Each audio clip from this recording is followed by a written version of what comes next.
viewer wants to know what I think about rock star preachers. It's going to be an interesting day. Stay tuned.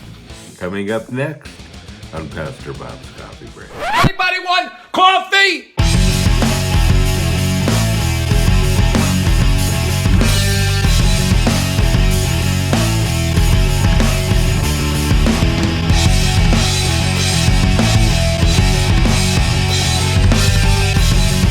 Anybody? Enjoying some good Headbangers brew this morning? You know, I love getting up early. Love these early times. It's about 4:30 in the morning. I know. I go to bed early. I get up early. A lot of old people do that, you know.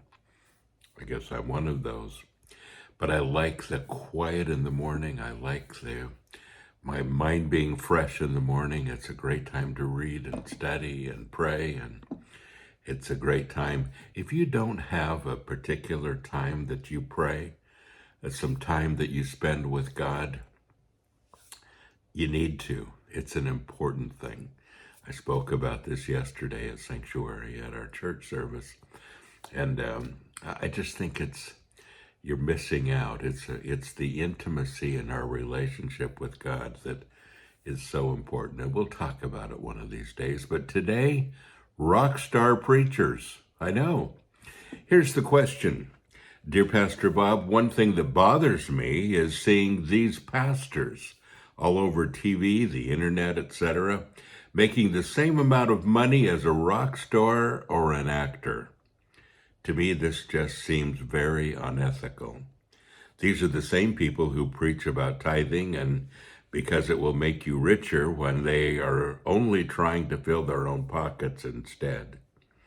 This has been seen with religious leaders of the past and the present, and most likely will continue before the return of Christ. I did my research and I was shocked at how, how many there were. Not just the ones who you see every day, but some that I started listening to more recently on YouTube.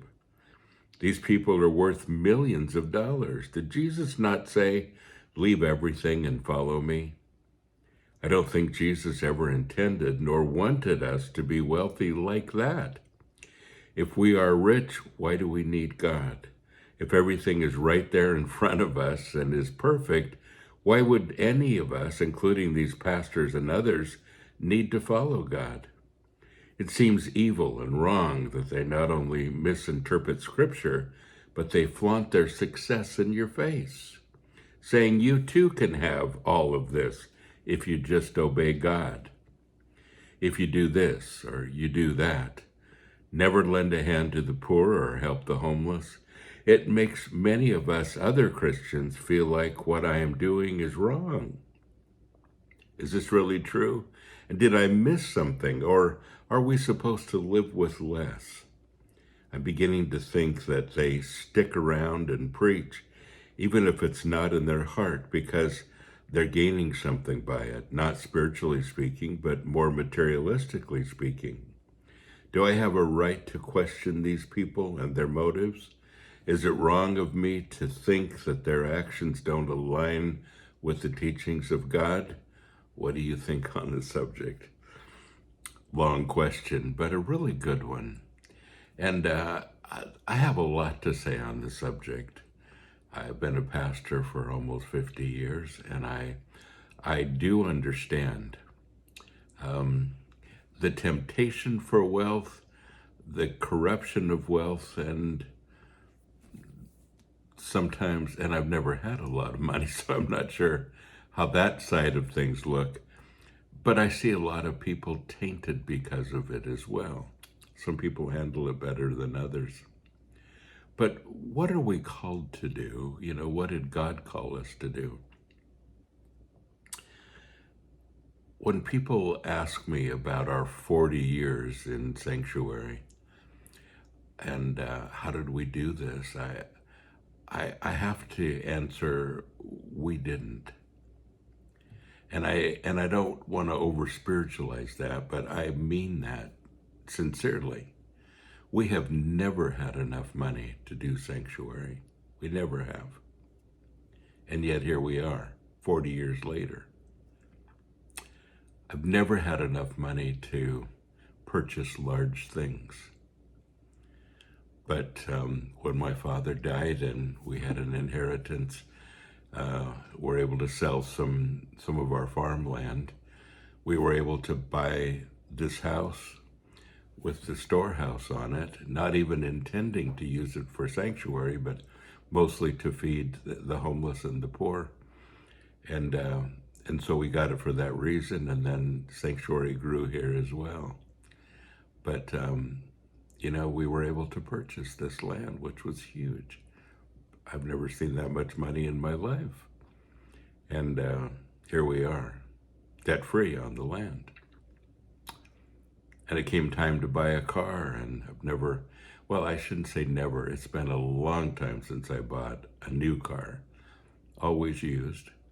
I have a nice car, by the way, but 8 years old, and used, and a good price that I could afford, and I always pay cash for things, so I waited until I was able to do it, and then bought it.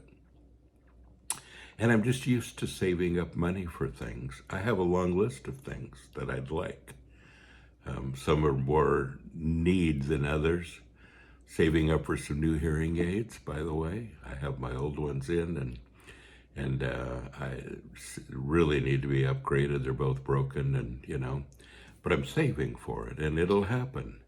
But $1,800 is more than I have, a lot more than I have, and my bank account rarely has more than $200 or $300 in it, rarely.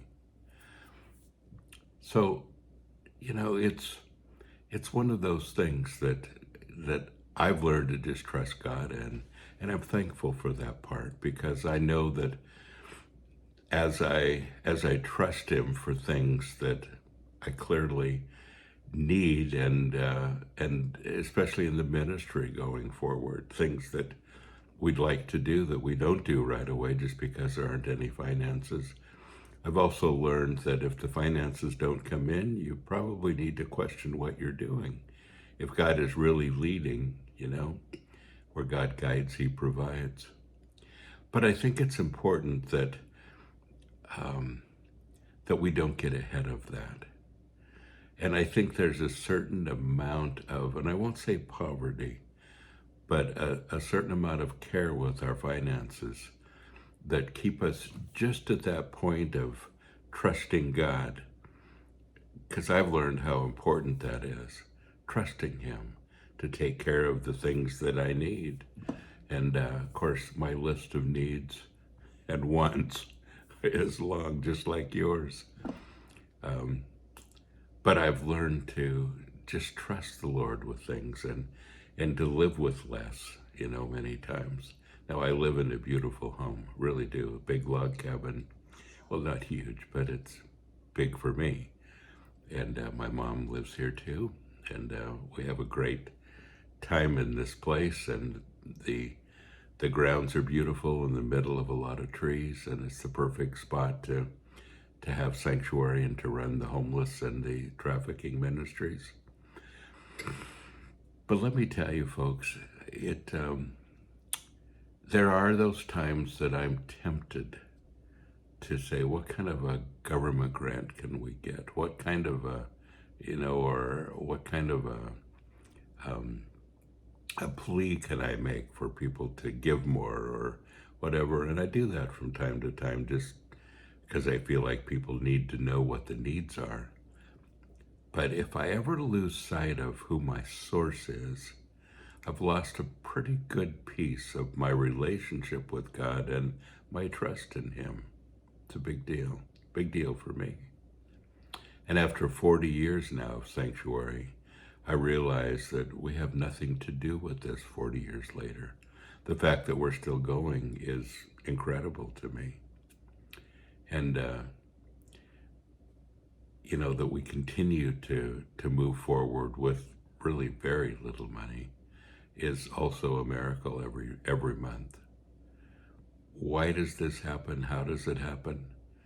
It happens because God asks us to do what we do, and we've learned to trust Him to take care of our needs. That isn't always easy, but it's always important.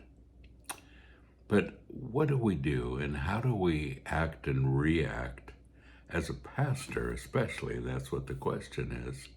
How do I begin to justify things as a pastor? And what if I suddenly got a lot of money? What would that do? And, I may be asked to do that at some point.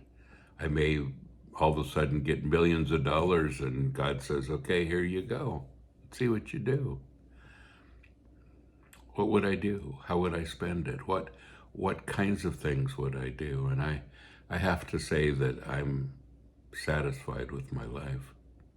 Would I get another house? No.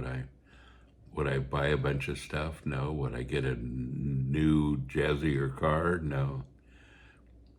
How would my life change? Well, I don't think my life would change. I'm satisfied. I'm happy. I really am. But ministry would change. Plugging finances into people's needs would change. Why? Because that's my heart as a pastor and as a person. I want you to turn to 1 Timothy chapter 3, starting with verse 1. And he says, this is a faithful and trustworthy saying. If any man eagerly seeks the office of an overseer, a bishop, a superintendent, somebody, a pastor, he desires an excellent task. Now, an overseer must be blameless and beyond reproach, the husband of but one wife, self-controlled, sensible, respectable, hospitable, able to teach, not addicted to wine, not a bully or a quick-tempered and hot-headed person, but gentle and considerate, free from the love of money, not greedy for wealth and its inherent power, financially ethical. He must manage his own household well, keeping his children under control with all dignity, keeping them respectful and well-behaved. For if a man does not know how to manage his own household, how will he take care of the church of God?